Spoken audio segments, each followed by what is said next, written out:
Hi, church family. With a storm seemingly on its way, we want to make sure to provide you with an opportunity to experience the Stations of the Cross to as full of an extent as possible. So in this video, I just want to take you through the stations. We're going to read the booklet together and experience what these stations are all about. And we hope that even at home, that this video can provide a sort of time of reflection and preparedness as we look forward to Good Friday and to Easter. Since the inception of our faith, the people of God have taken regular journeys to celebrate and strengthen their faith. Journeys such as these are referred to as a pilgrimage. In the Old Testament, after Jerusalem had been established and the people began to spread out across the Promised Land, the whole people would regularly pilgrimage and return to Jerusalem for 3 annual festivals. As Christians, we no longer need to journey to a specific place at a specific time, yet it has been tradition for nearly 1,000 years to remember Jesus' final hours with a pilgrimage of the heart, as we pray and inwardly search ourselves to seek and become more like Christ. For I have decided to know nothing among you except Jesus Christ and Him crucified. 1 Corinthians 2, verse 2. So enjoy this video. Enjoy this pilgrimage of the heart as we consider Jesus' final hours. From here, we proceed into the sanctuary.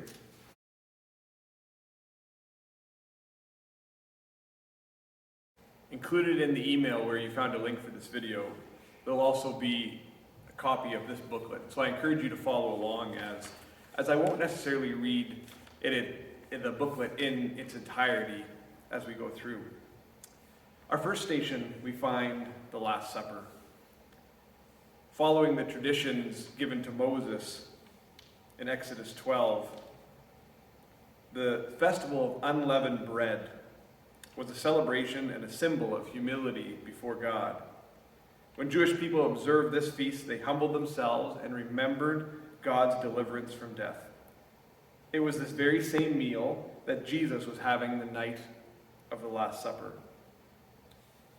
He told his disciples, "For I tell you, I will not eat it again until it finds fulfillment in the kingdom of God."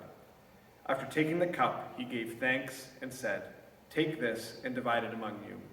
For I tell you, I will not drink again from the fruit of the vine until the kingdom of God comes." He took bread, gave thanks, and broke it, and gave it to them, saying, "This is my body given for you. Do this in remembrance of me." In the same way, after supper, he took the cup, saying, "This cup is a new covenant in my blood, which is poured out for you." So I encourage you now to pause the video, take bread and eat. Take a sip of juice. In this space, take a moment to humble yourself before God and invite the Lord to prepare your heart for the road ahead. Feel free to pause and continue when you're ready. Here in the prayer room, we have station number 2, which is foot washing.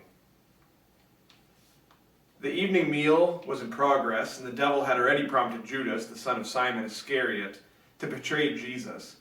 Jesus knew that the Father had put all things under his power, and that he had come from God and was returning to God. So he got up from the meal, took off his outer clothing, wrapped a towel around his waist.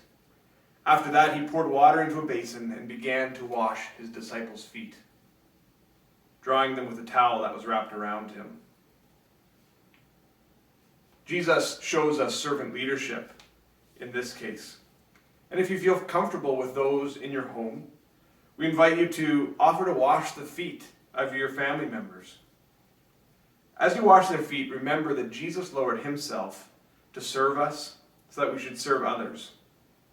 If you're not comfortable, or if you're going through these by yourself, encourage just to dip your hands in a little bit of water. Reflect on the character of our God who lowered himself. Station number 3 is called 30 Pieces of Silver. Then one of the 12, the one called Judas Iscariot, went to the chief priests and asked, "What are you willing to give me if I deliver him over to you?" They counted out for him 30 pieces of silver. From then on, Judas watched for an opportunity to hand him over. It's hard to equate the value of the silver coins in today's economy. In that society, the rich were very rich and the poor were very poor.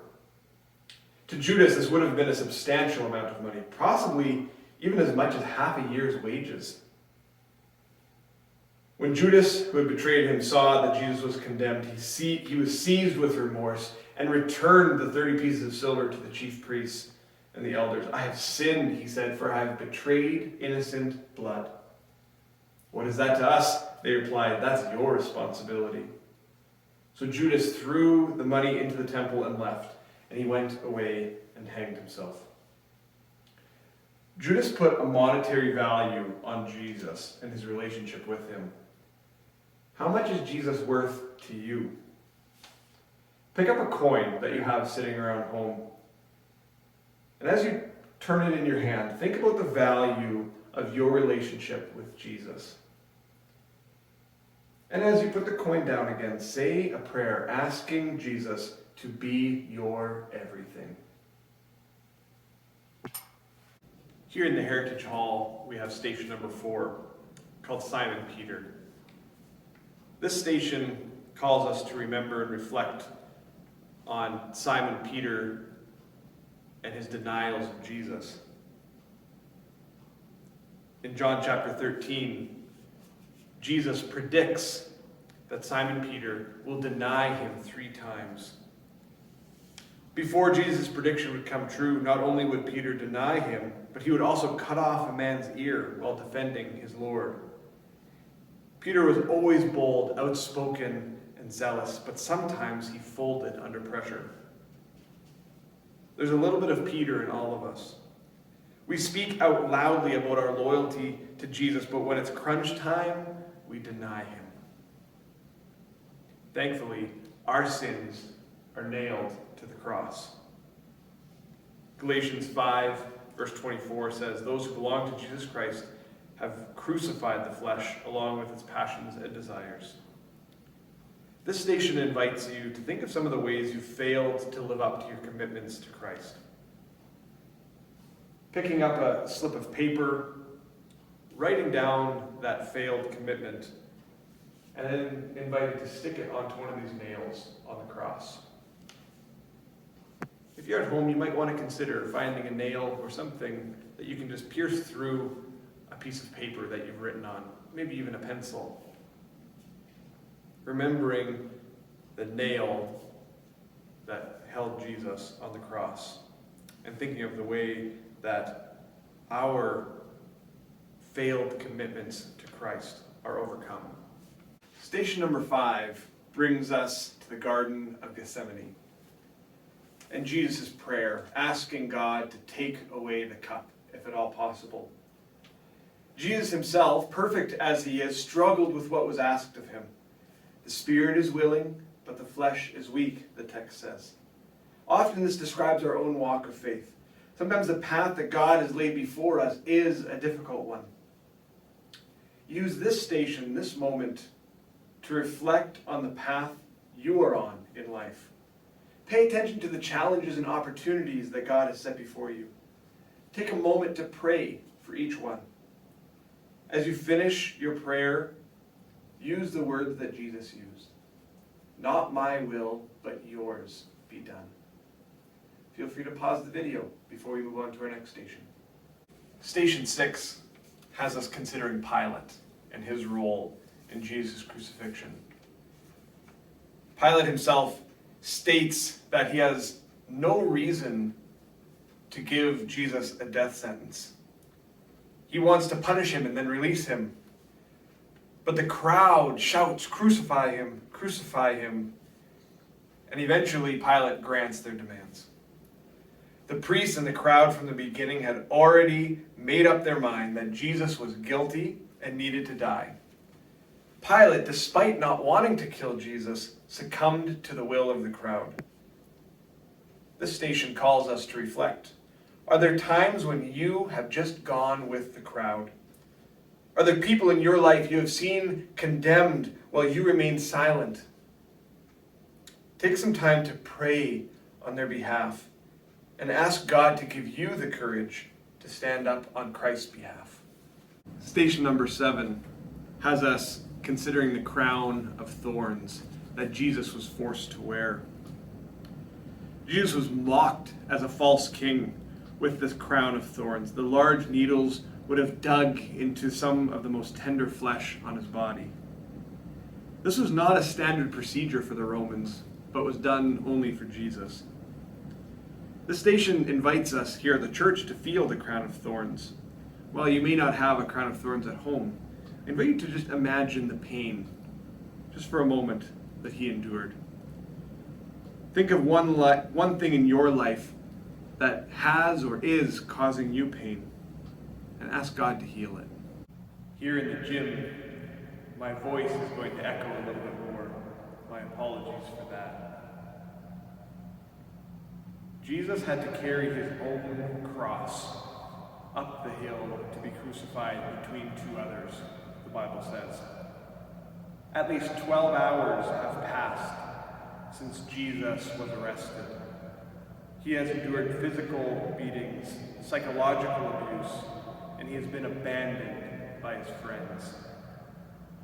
Now, he must carry his own cross. Some estimates have it weighing in nearly 200 pounds, carrying it to his own execution. Yet, despite the immense weight, he still carries the cross. He bore the weight of our sin and the sins of the world. A man called Simon of Cyrene was eventually forced to carry the cross for Jesus. So this station invites us to put ourselves in Simon's shoes. This cross, though it's not 200 pounds, being here, we're invited to step underneath it and take a moment to carry the weight.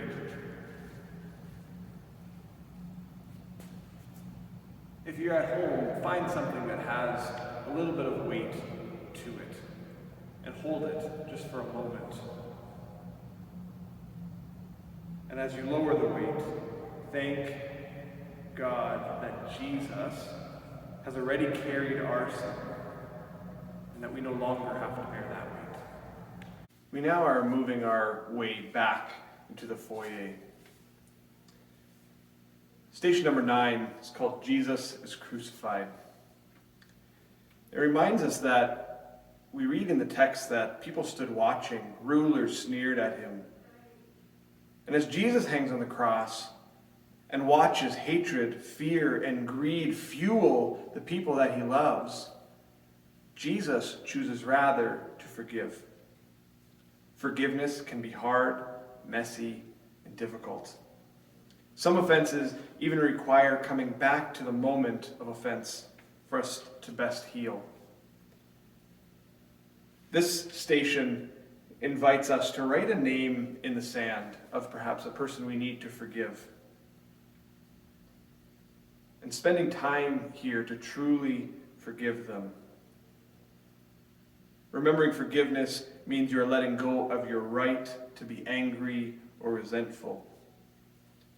And then as a symbol of forgiveness, to wipe their name clear in the sand, and with it any lingering frustrations.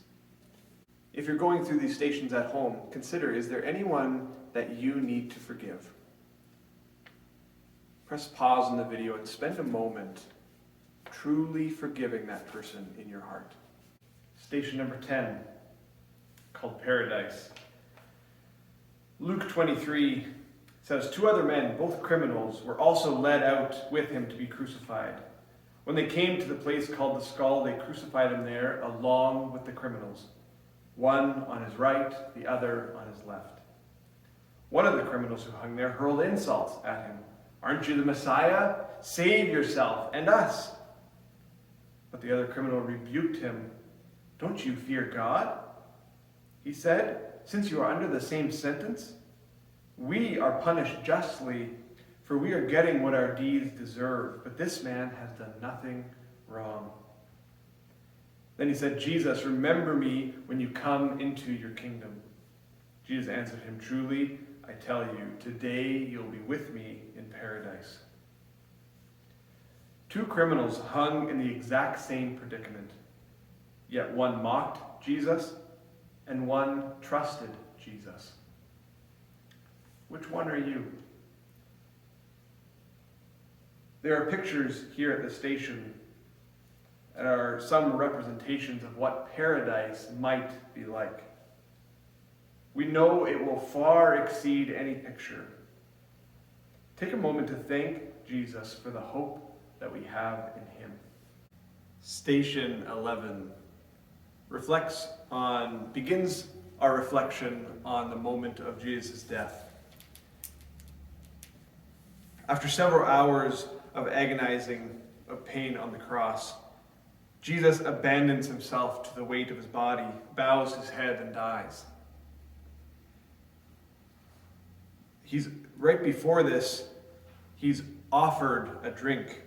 The sour, vinegar-like mixture would have not only quenched his thirst, but also would have alleviated Jesus' pain. When Jesus realized it contained a narcotic, he refused to drink it, as Matthew 27 tells us. Jesus felt the full weight of this moment with no painkillers. If you have some vinegar at home, this station invites us to take a little bit of vinegar and just touch it to your tongue, letting that taste sit there, and invites us to be still before God, reflecting on where Jesus was at this moment, the pain that he felt, the pain that he fully felt. Here at Station 12, we continue our reflection of the moments of Jesus' death, considering the temple curtain. We read in Matthew 27 that the temple curtain was torn at the moment that Jesus died. The temple curtain or veil was thick, heavy curtain that separated the holy place of the temple from the most holy place, also known as the Holy of Holies. This cloth would have been very tall as it adorned the inside of the temple, but the curtain was a physical barrier between humanity and God, symbolizing how God is separate from us. When Christ died, the veil was torn. Jesus, the great high priest, opened the way for all people to access God through Christ's sacrifice. Hebrews 10 reflects, "Therefore, brothers and sisters, since we have confidence to enter the most holy place by the blood of Jesus, by a new and living way opened for us through the curtain, that is, his body." If you have some fabric at home, this station invites us to take a piece of fabric and to rip it in half. And as we listen to the sound, remembering that Jesus tore the barrier between us and God. And then say a prayer of thanks.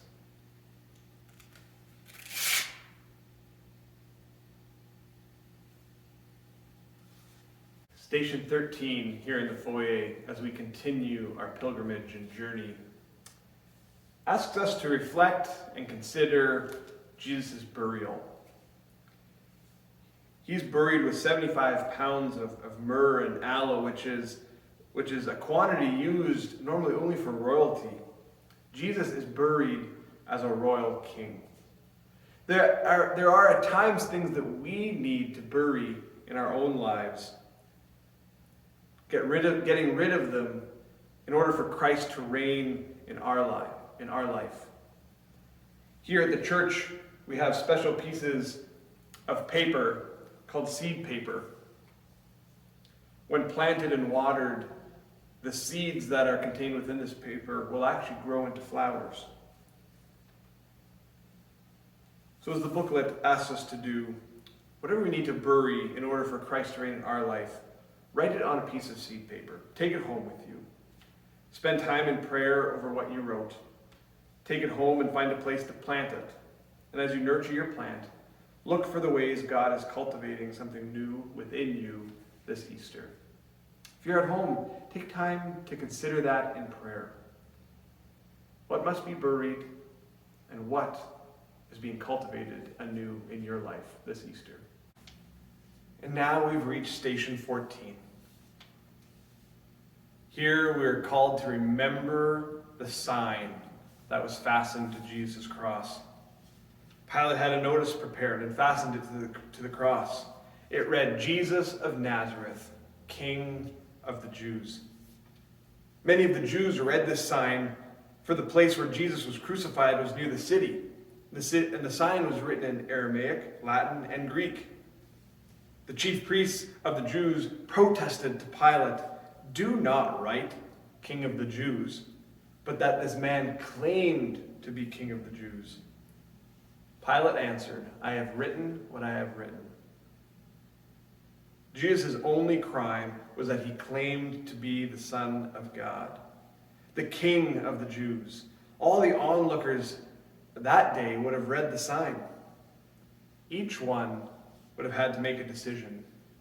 Is he the king or not? This station is for us to pause and consider. Is Jesus your king? If not, take a moment to reflect upon this choice and ask him to be your king right now. If he is, we invite you to pledge anew to follow him as your authority. That brings us to the end of our Stations of the Cross here at the church. If the storm has come, and unfortunately we haven't been able to welcome you to do them here in person, we hope that at least this video and the booklet have been meaningful as you do a pilgrimage of your heart leading up to this Easter. We hope that this has been a good experience for you.